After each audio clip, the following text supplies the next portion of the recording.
This is a Standing 8 Count special report.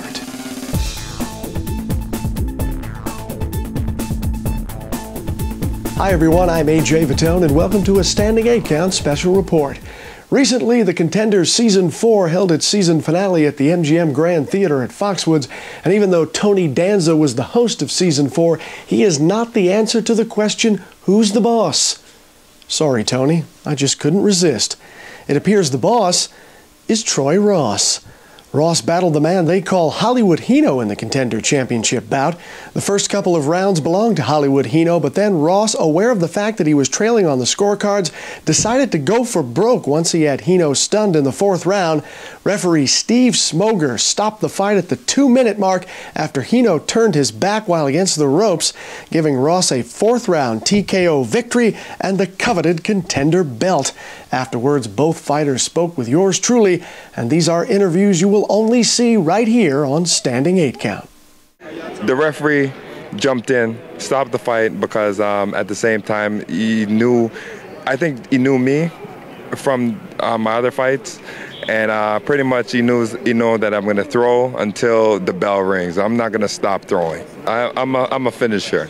I go in the ring and as the fight went on, Hino was putting up such a good fight, and skills-wise, his speed-wise, everything was on point. And I know he trained hard, and so did I. But at the same time, we just went in there to put on a good show for the fans, and I think we put on a phenomenal show. When we were in the tournament, I was like, damn, Troy's taking these guys out. Does he really hit that hard? Then when I found out, later on, we're both in the finals, I was like, I'm going to take one of Troy's punches to see how it feels. And it was not a pretty feeling. I was like, ooh, okay, hands up now, but you're in there. And I was just doing what I do best, just trying to move and stick the punch, And the one thing they told me not to do it is what I did wrong: stay off the ropes, because Troy can hurt you. So I was like, so the one time that I did it, it cost me the fight, and that's what you saw tonight. When he stopped the fight, I asked him, I said, "Why did you stop the fight?" He goes, "Because you turned around." I was like, "I turned around." Then when the replay showed on the screen, I did turn around. But then I said, I didn't know I turned around. Some refs, they say, come on, throw a punch, like they'll say in the midst of the action, or they'll. Were you waiting? Were you assuming? No. I was trying to block punches, man. I was trying to block punches. Sugar Ray Leonard was unable to host Season 4 of The Contender, but he was there for the main event, and here's what he told yours truly after the fight. I think it was an upset, without question. Everyone felt that Hino would win the fight, and Troy somehow, because of Hino's inability to continue to participate or be active, the fight was stopped. And again, it's quite debatable, because you say, well, he turned his back, which is a no-no, but then again, was he seriously hurt? Did his knees buckle? No, that was not the case. So I think there's an argument to be made, but all in all, it was a good show. I was impressed with what heart they showed. With what little experience they had, but what heart they showed. I'd rather have a kid with a lot of heart than more experience. In the night's co-feature, it was Rico Hoye taking on the man they call AK, and it was AK getting things started off with a solid left hook in the opening round, but then it was pretty much all Rico Hoye from that point on. Hoye did a great job of pinning AK against the ropes during this one, and that proved to be the difference as Rico Hoye went on to win a unanimous 8-round decision. I was able to survive that first round. I went back and my coach told me, look, man, don't sleep with this guy. And I, from after that punch, I knew immediately, no, there's not going to be any sleeping with him. You know what I mean? He has tremendous power in his punches. So, I just, like Jeff said, I did what I had to do to stay focused and just know that, I had a job to do.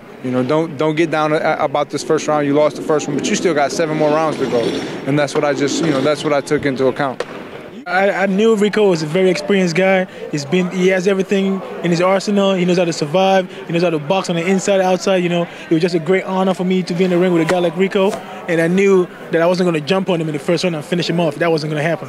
So I knew I had to take my time and try to break him down. But he was in condition. He wasn't the weight, or he wasn't anything today. It was just hard work that won the fight for him.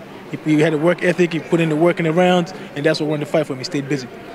Like the old saying goes, good things come to those who wait. And let's face it, boxing's cruiserweight division has been waiting a very long time to get the type of recognition it received recently, thanks, of course, to Season 4 of The Contender. Finally, the cruiserweights are getting some love, and these guys couldn't be happier. Ever since I turned professional, everybody that asked me what weight class I'm in, you know, when I say cruiserweight, everybody has been, what is a cruiserweight? What's a cruiserweight? You know, and it's a very unrecognized weight class. So this show has really put it right on the front line for everybody to see what a cruiserweight's all about, because it's a great weight class. You know, there's big guys that can punch, they can also move. You know, so it was great.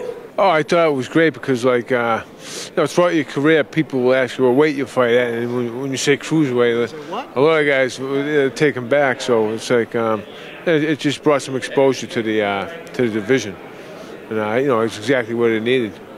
So you know, and you know, these guys at cruiserweight, we're like small heavyweights or junior heavyweights. You know, we got the power and the speed. So you know, I think they make for entertaining fights. Cruiserweight division. Well, there you have it. Season 4 is in the books. Can't wait for Season 5. I am AJ Patone. Thanks for watching, everyone. And remember, we'll see you at the fights. This was a Standing 8 Count special report.